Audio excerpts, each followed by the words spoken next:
Hey everyone, welcome back to The Better You, where we talk about self-growth, psychology, and relationships. Today, we're tackling a topic that affects every couple: how to improve understanding and respect in family life. You know, in my years of practice, I've seen firsthand how a lack of respect can poison a relationship. It's like a slow leak that eventually floods the entire house. But the good news is, just like any problem, once you identify it, you can start fixing it. And that's what we're going to do today. If you've ever felt unheard, misunderstood, or taken for granted in your relationship, you're not alone. But the good news is, small, mindful changes can make a huge difference. So, stay with me as I share 5 powerful ways to build mutual respect and deeper understanding with your partner. Let's talk about listening. And I don't mean just hearing the words, I'm talking about really listening to understand. You see, most of us, we listen with the intent to reply, not with the intent to understand.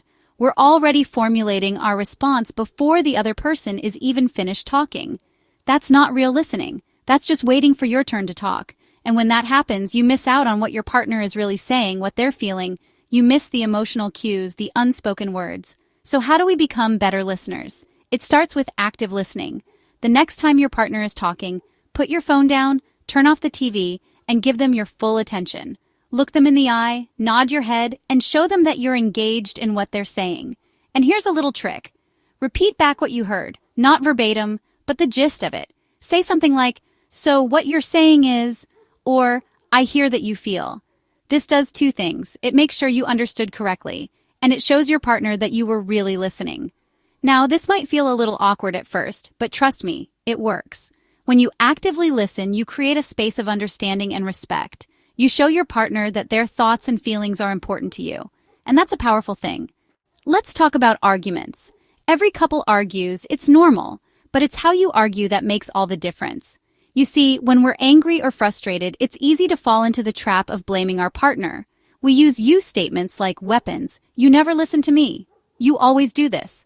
But here's the thing about you statements. They put the other person on the defensive. They make them feel attacked, and when someone feels attacked, they're less likely to really hear you. So instead of using you statements, try using I statements. Instead of saying you never make time for me, try saying I feel lonely when we don't spend time together. See the difference? You statements blame, while I statements express feelings. When you focus on how you feel, it takes the heat out of the conversation. It allows you to communicate your needs without attacking your partner. And trust me, when you approach disagreements with respect and understanding, you're much more likely to find a resolution that works for both of you. Here's a newsflash. You and your partner are not the same person. You have different thoughts, different feelings, different interests, and that's okay. In fact, it's what makes relationships interesting. But sometimes we forget that. We try to fit our partner into a box, to make them more like us. We criticize their hobbies, their friends, their way of thinking. And that's a recipe for disaster.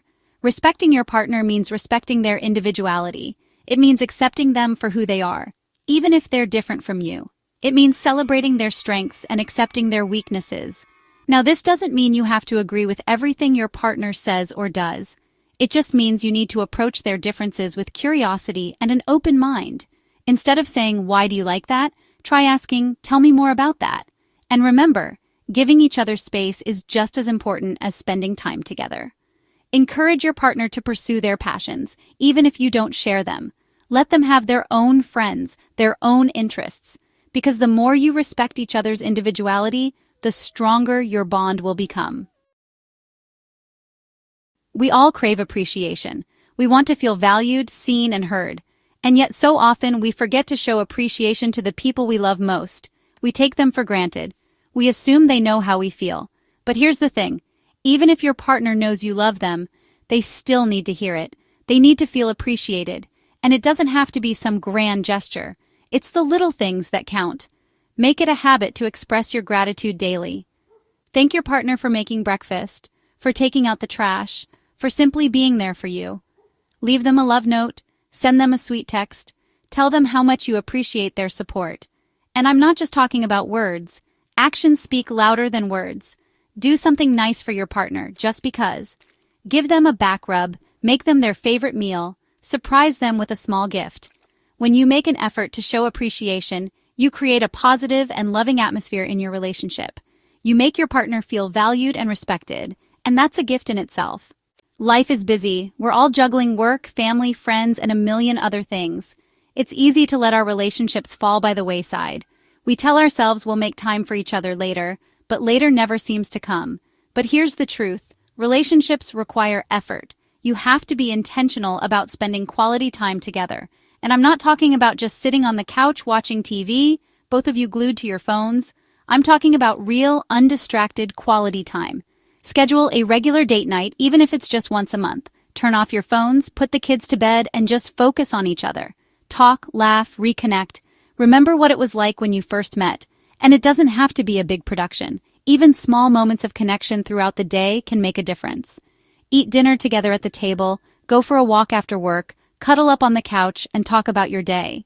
The point is, make time for each other.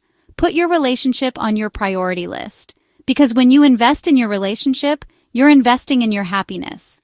Understanding and respect aren't built overnight, but with small, consistent actions, you can create a stronger, healthier relationship. Remember, relationships are a two-way street. It takes effort from both partners to make it work. Which of these tips resonated with you the most? Let me know in the comments. If you found this helpful, make sure to like, subscribe, and hit the notification bell for more psychology-based insights on relationships and self-improvement. I'll see you in the next video. Take care and keep growing.